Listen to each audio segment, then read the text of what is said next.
This is just a sample of the audiobook. To get the complete audiobook, access the link posted in the first comment. Chapter 1. The Absolute Monarchy. I often started wars on whims and prolonged them out of vanity. Do not imitate me. Be a peaceful ruler, and let your first duty be to look after your subjects. Louis XIV to Louis XV. In my person alone resides the sovereign power.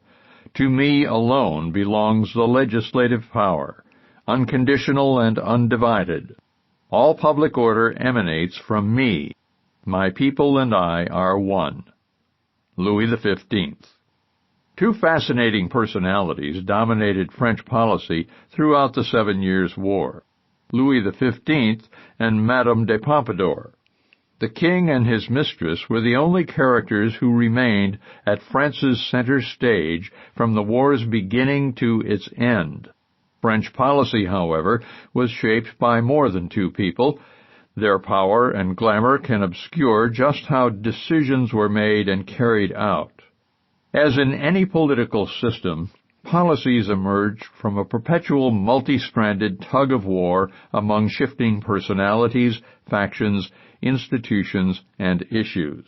A myriad of suitors jostled for a voice in the king's councils, while the stultifying bureaucracy, charged with implementing policies and raising revenues to pay for them, more often than not distorted and impeded those very same policies and pocketed the change.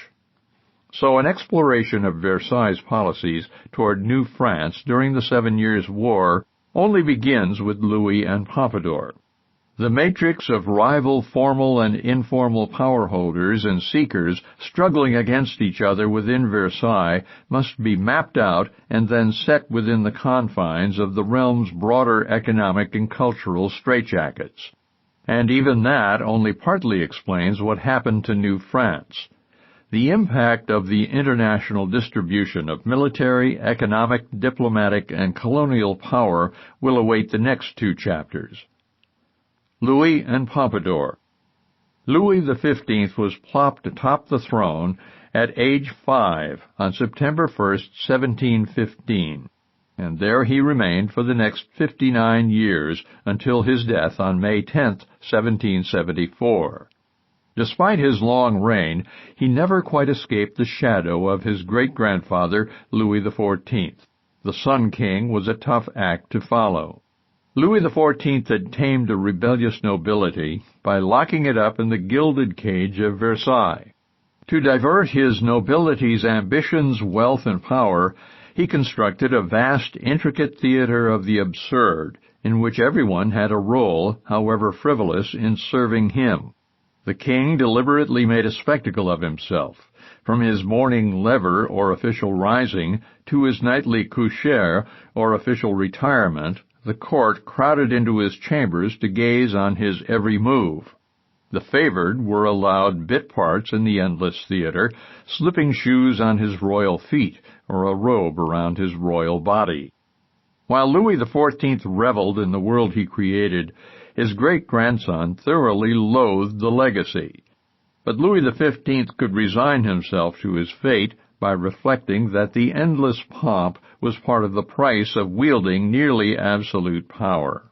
Louis XIV had forged a powerful state through the fire of marriage, war, and his indomitable will.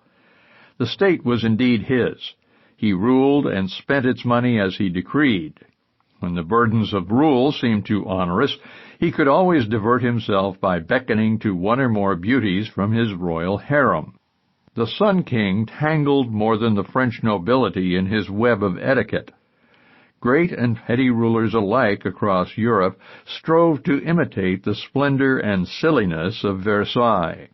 Yet on his deathbed, Louis XIV realized that his megalomania had nearly ruined France through gluttonous luxury and disastrous wars. He drew his heir to his bed and whispered, "War is the ruin of nations. Do not follow my bad example that I have bequeathed you. I often started wars on whims and prolonged them out of vanity.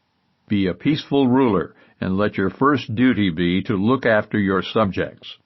Few kings have had more unhappy a childhood than Louis XV.